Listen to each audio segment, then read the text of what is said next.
Welcome to your channel unique study hub by Neha. This is Neha. तो कैसे हैं आप सब? होप सो सब बढ़िया होंगे। तो गाइस, आज से हम स्टार्ट कर रहे हैं हिंदी पेडागोगी को, और ये आपके सीटेट के लिए बहुत ज़्यादा इम्पोर्टेंट है। ठीक है, आप सबको पता है कि जो सीटेट का है एग्ज़ाम आपके जुलाई में है, तो आपका जो है हिंदी पेडागोगी आएगा। तो आज से हम इस नई सीरीज़ को जो है स्टार्ट कर रहे हैं। ये अल्टरनेट डेज पे रहेगी। ठीक है, तो ये आज का हमारा क्लास फर्स्ट रहेगा। आप सबको पता है कि 15 नंबर की आपकी आती है हिंदी पेडागोगी।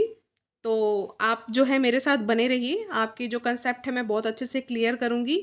ठीक है, क्वेश्चन की फॉर्म में भी बताऊँगी कि कैसे आपके क्वेश्चन आते हैं और आपको कैसे जो है उसको अटेम्प्ट करना है। जब सब कुछ हो जाएगा फिर मैं आपको क्या करवाऊँगी, फिर आपको करवाऊँगी मैं PYQ भी करवाऊँगी, जो भी इम्पोर्टेंट है। क्योंकि आप सबको पता है कि जो भी सीटेट की प्रिपरेशन करे, आप सबको पता है कि जो PYQ है यानी कि प्रीवियस ईयर क्वेश्चन, ये बहुत ही अहम रोल जो है आपकी सीटेट में प्ले करते हैं। ठीक है, तो वीडियो के एंड तक बने रहिएगा। ठीक है, और वीडियो को ज़्यादा से ज़्यादा आप प्यार दीजिए अपने लाइक और शेयर के थ्रू, और सब्सक्राइब आप ज़रूर करेंगे। ठीक है, चलिए वीडियो को स्टार्ट करते हैं। भाषा। अब देखिए, मैं आपसे बात कर रही हूँ, मैं मतलब आपको लेक्चर दे रही हूँ, तो इसमें भी मेरी भाषा का ही यूज़ हो रहा है, मैं हिंदी भाषा बोल रही हूँ। ठीक है, तो भाषा का जो उपयोग है वो हम सब करते हैं। ठीक है, मानव करते हैं। ठीक है, और जानवर तो करते नहीं है, नहीं करते ना, तो मानव करते हैं ना। तो भाषा का उपयोग कौन करता है? मानव करते हैं। अब भाषा है क्या, उसके बारे में आपको मैंने बताना है आज, और जो आपके हिंदी में एक प्रॉपर डेफिनेशन दी गई है वो आपको पता होनी चाहिए कि भाषा क्या है। भाषा के माध्यम से ही हम क्या करते हैं? सोचते हैं और महसूस और चिंतन करते हैं। बिल्कुल है। अगर हमारे पास भाषा नहीं है तो हम कैसे सोच सकेंगे? किसी चीज़ के बारे में हम कैसे सोच सकेंगे? हम सोच नहीं सकते। हम किसी चीज़ को महसूस ही नहीं कर सकते जब हम जब बातचीत नहीं करेंगे, या कोई भी कारण हो, अगर ये चीज़ें हमारे बीच में भाषा नहीं है तो हम कैसे इन चीज़ों को कर सकते हैं? वेरी इंपॉर्टेंट है, आपका चिंतन करते हैं, थिंकिंग करते हैं। जो भाषा और चिंतन का, जो आपकी भाषा है और जो आपका चिंतन है, इनका तो बहुत ही गहरा संबंध है। ठीक है, थिंकिंग और लैंग्वेज का बहुत ही गहरा संबंध है। ठीक है, भाषा अगर नहीं है तो हम किस चीज़ के लिए सोच सकते हैं? क्या सोचेंगे आप? जैसे मान लीजिए हम हाउस वाइफ हैं, कल हमें अगर कोई सब्जी बनानी है, ठीक है, तो हमने उस चीज़ को सोचा। अब हम आपसे अपने अलग में अपने आप ही जैसे बात कर रहे हैं, तो उसके लिए हमें भाषा की नीड तो रहेगी ना। बिना भाषा की हम क्या थिंकिंग कर सकते हैं? एक बार सोच के देखिए, नहीं कर सकते। तो भाषा और चिंतन में बहुत ज़्यादा गहरा संबंध है। ये वाला क्वेश्चन आपका सीटेट में आया हुआ है और आगे भी उम्मीद है। ठीक है, तो एग्जाम्पल के थ्रू समझेंगे, अच्छे से समझेंगे, कॉन्सेप्ट को अपने क्लियर करेंगे, ताकि कोई भी क्वेश्चन आ जाए, चाहे क्वेश्चन को वो कैसे भी घुमा दे, अगर हमारे कंसेप्ट क्लियर हैं तो हम क्वेश्चन को अच्छे ढंग से जो है अटेम्प्ट कर सकते हैं। ठीक है, अब बात करेंगे कि हम जो आपकी भाषा है उसके प्रकार कितने हैं। तो गाइस, भाषा के 3 प्रकार हैं। कितने प्रकार हैं आपके? 3 प्रकार हैं। ये भी क्वेश्चन बन गया कि भाषा के कितने प्रकार हैं। एक तो आपका है मौखिक भाषा, एक आपकी है लिखित भाषा, एक आपकी है सांकेतिक भाषा। अब जो मौखिक भाषा है ये आपका प्राथमिक रूप है भाषा का। क्वेश्चन आया हुआ है कि भाषा का प्राथमिक रूप क्या है, तो भाषा का प्राथमिक रूप है उसकी मौखिक भाषा। अब जब आप पैदा हुए थे तो आप जैसे कि पैदा होते लिखने तो लग नहीं गए होंगे, पहले आप बोलेंगे ना। पहले आपने सुना होगा, अनुकरण करा होगा। ठीक है, उसके बाद आपने बोला होगा। तो जब हम एक मानव हैं, मानव सबसे पहले क्या करता है? अपनी मौखिक भाषा को विकसित करता है। सुना हुआ कोई जो जिसका हम सुनेंगे वो तो अडल्ट ही होगा ना, यानी कि उस बच्चे से बड़ा होगा। ठीक है, नॉर्मल सी बात है ये तो। ठीक है, तो ये नॉर्मल है कि हाँ भाई, कि वो बड़ा होगा तभी हम उस चीज़ को सुन रहे हैं। कोई बच्चा है उस चीज़ को सीख रहा है, मौखिक भाषा पहले वो बोलेगा फिर उसको लिखेगा। ठीक है, सबको पता है कि LSRW ये आपकी जो है सीक्वेंस रहती है। ठीक है, तो इसी प्रकार जो भाषा है ना, तो भाषा जो है प्राथमिक रूप क्या है? भाषा का प्राथमिक रूप तो उसका मौखिक भाषा है। फिर जब आपकी मौखिक भाषा जो है विकसित हो जाती है, फिर आपकी लिखित भाषा आती है। जिस तरह जो है हम भाषा को लिखित रूप में लिखते हैं, जैसे मैंने अब लिख रखा है। ठीक है, तो ये मेरी लिखित भाषा है। सांकेतिक भाषा कैसी होती है? कि जैसे संकेतों के माध्यम से किसी को किसी चीज़ को सिखाना। अब देखिए, आप जब रोड पर जाते हैं तो आपके साइन बने होते हैं ना, ऐसे बने होते हैं, गो बना होता है, तो आपको पता लग जाता है कि ये हमें क्या इंडिकेशन दे रहे हैं, तो वो एक भाषा है। वो एक जो संकेत जो है आपके एक भाषा का काम करते हैं। रोड का एक तो बिल्कुल ही आपके कह सकते हैं कि बहुत अच्छा एग्जांपल है। रोड पे जब हम चलते हैं तो हमें इंस्ट्रक्शन दी जाती है, हमें पता लगता है कि हमने इस डायरेक्शन में जाना है। तो कैसे पता लगा हमें संकेतों के माध्यम से पता लगा, तो वो क्या होगी, सांकेतिक भाषा होगी। ठीक है, चलिए मुझे उम्मीद है आपको भाषा के प्रकार भी बहुत अच्छे से समझ आ गए होंगे। अगर इनमें से कोई भी आपसे क्वेश्चन पूछा जाए, ठीक है, तो आप उसको अच्छे से अटेम्प्ट कर पाएंगे कि आपको पता लगे कि मौखिक भाषा क्या होती है, लिखित भाषा क्या होती है और सांकेतिक भाषा क्या होती है। और जो प्राथमिक रूप क्या है भाषा का, वो है आपका मौखिक भाषा। ठीक है, आगे बढ़ते हैं। ये भी जो है सीटेट में आया हुआ है कि भाषा के अंग कौन कौन से हैं। ठीक है, ये चीज़ भी आपको पता होनी चाहिए। हमारा नेक्स्ट टॉपिक है ये भाषा का अंग। इसमें जो आपकी ध्वनि है वो सबसे छोटी इकाई है, आप सबको पता है। वर्ण हो गए, ये भी भाषा के अंग है, क्योंकि इन्हीं से ही भाषा बनती है, वाक्य बने, भाषा बनी। ठीक है, शब्द हो गए, ये भाषा के अंग हैं। वाक्य हो गए और उसकी लिपि हो गई। जो भी हम जिस भाषा में हम बातचीत कर रहे हैं तो उसकी लिपि भी जो है बहुत ज़्यादा इंपॉर्टेंट है ना। जैसे हिंदी भाषा की जो लिपि है वो देवनागरी है, तो जैसे लिपि भी इसकी बहुत ज़्यादा इंपॉर्टेंट रोल प्ले करती है, वाक्य भी इंपॉर्टेंट रोल प्ले करते हैं भाषा के अंगों में। सबसे पहले आपकी ध्वनि आएगी, क्योंकि सबसे छोटी इकाई जो है वो क्या है, आपकी ध्वनि है। ठीक है, देखिए अब ये कुछ पॉइंट्स हैं, इन्हीं पॉइंट्स में से ही आपके जो है क्वेश्चन आते हैं सीटेट में। ठीक है, ध्यान से पढ़ते हैं इसको कि भाषा क्या है। भाषा स्वतंत्र है, जिसके माध्यम से हम अपने विचारों को प्रकट करते हैं। बिल्कुल, आज मैं भी स्वतंत्र हूँ, मेरी हिंदी भाषा है, मेरे लिए मेरी भाषा स्वतंत्र है। मैं आपके सामने जो है अपने विचारों को रख रही हूँ, मैं आपको पढ़ा रही हूँ। ठीक है, मैं व्लॉग्स भी बनाती हूँ, तो मैं अपने विचार व्यक्त कर रही हूँ ना, तो किसकी मदद से कर रही हूँ, तो मैं भाषा की मदद से कर रही हूँ, और ये स्वतंत्र है। मेरे बोलने पर किसी की बाउंडेशन नहीं है कि हाँ भाई कि आप मत बोलो, मैं बोलूँगी, मैं स्वतंत्र हूँ, मेरी भाषा स्वतंत्र है। और मुझे अभिव्यक्ति का भी माध्यम मिला है, वो है भाषा, और मैं अपने विचारों को भी इससे प्रकट कर सकती हूँ। ठीक है, आगे बढ़ते हैं। क्वेश्चन आ सकता है कि भाषा क्या है, स्थिर है, अस्थिर है।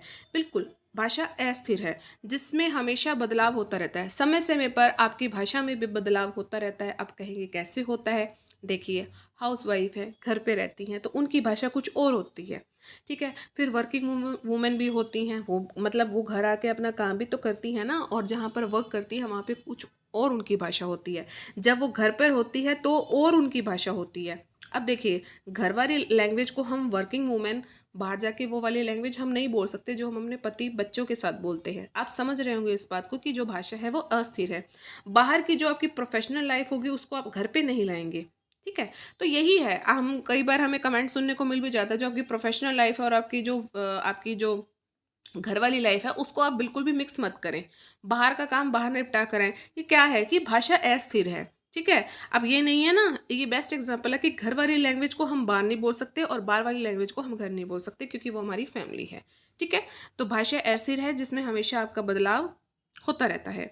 नेक्स्ट है आपका, भाषा क्या है, आपका अर्जित व्यवहार है। बिल्कुल है, भाषा आपका अर्जित व्यवहार, उसको हम अर्जन करते हैं, उसको हम सीखते हैं।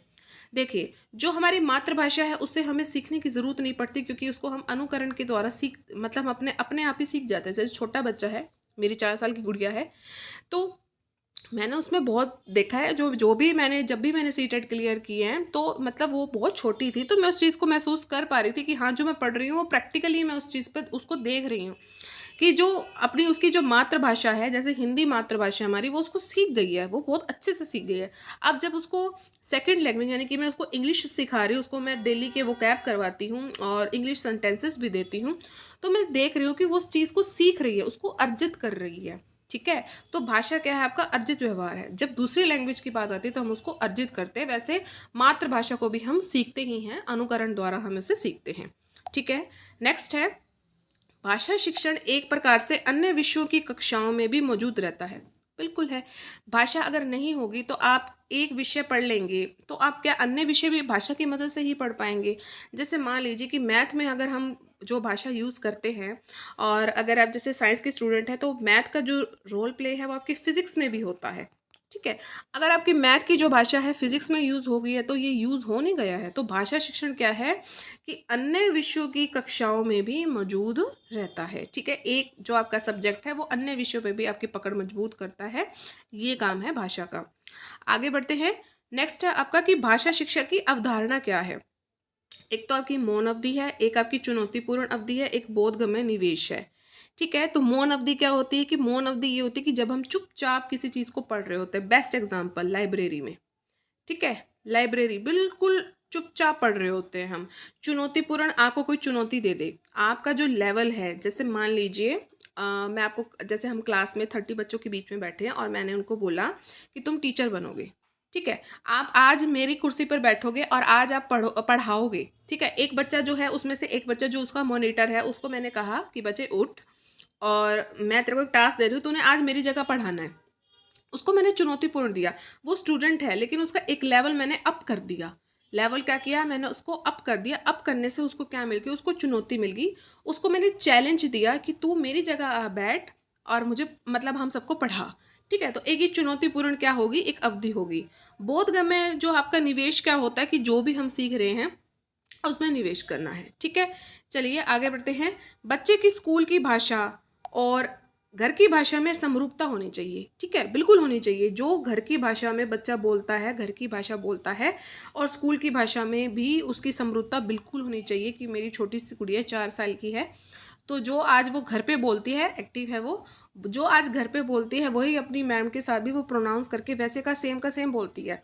और जो घर वो जब स्कूल में सीख कर आती है तो वो घर में भी वही भाषा बोलती है कि आज मैम ने ये करवाया, और उसकी जो टोन होती है बहुत ही अलग होती है जब वो कुछ स्कूल से सीख कर आती है और जब वो घर आके बताती है, तो उसमें बहुत ज़्यादा डिफरेंस होता है। वो साफ दिखता है डिफरेंस कि हाँ बच्चा स्कूल से कुछ सीख के आ रहा है। घर से जैसे मैंने उसको कुछ सिखाया तो वो वहाँ जाके बताती है, तो उनको भी पता लग जाता है कि इसकी मम्मा ने इसको सिखाया, ठीक है। एक समरूपता होनी चाहिए। हम बच्चे की यहाँ पर बात कर रहे हैं, तो बच्चे की भाषा में क्या होनी चाहिए कि एक समरूपता होती है, होनी भी चाहिए दोनों में, मतलब बराबर बराबर चले कि कोई बच्चा बिल्कुल भी कंफ्यूजन नहीं होना चाहिए, बच्चा बस सीखे चीज़ को, ठीक है। वीडियो अच्छा लग रहा हो तो लाइक ज़रूर कर देंगे और सब्सक्राइब आप ज़रूर कर लेंगे। भाषा के साथ संलग्नता, बच्चे अलग अलग उद्देश्यों के लिए भाषा का प्रयोग करते हैं और सीखते हैं, बिल्कुल है। अभी यही एग्जाम्पल हो गया कि अलग अलग उद्देश्य हो गया। जैसे कि मान लीजिए कि उसको, जैसे उसको मैं अपनी बेटी का एग्जांपल ही दूंगी क्योंकि देखो छोटा बच्चा मेरे घर पे है तो मैं आपको अच्छे से समझा सकती हूँ।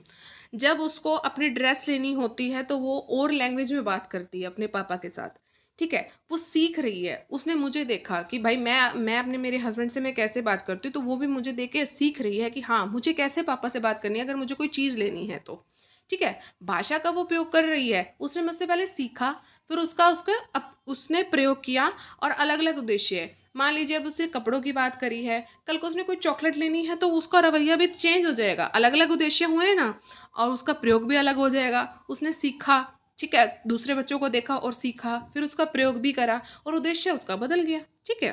बिल्कुल, मैं कहती हूँ कि अगर आप अपनी डेली लाइफ के साथ जोड़ेंगे ना, तो मैं कहती हूँ सीटेट बिल्कुल आसान है, बहुत आसान है, ठीक है। जो भाषा विकास है वो व्यक्ति सापेक्ष है, बिल्कुल है। जो भाषा का विकास है वो आपका व्यक्ति सापेक्ष है, ये व्यक्ति के अकॉर्डिंग होता है। ये नहीं है कि उसके अंगेंस्ट होके करेगा, नो, ये उसके सापेक्ष में रहेगा।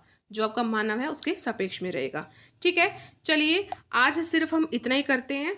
नेक्स्ट वीडियो में मैं आपको ये पूरा करवाऊंगी। भाषा जो है आपका बिल्कुल कंप्लीट हो जाएगा। भाषा विकास व्यक्ति सापेक्ष है। अगली जो आपकी क्लास होगी इसमें जो है भाषा का जो चैप्टर है कंप्लीट हो जाएगा और उसके बाद हम आगे भी करेंगे, ठीक है। तो कैसी लगी आज की क्लास 1, मुझे होप है अच्छी लगी होगी। मैंने क्योंकि अभी टाइम देखा है, बोरिंग नहीं करना मुझे लेक्चर को, ठीक है।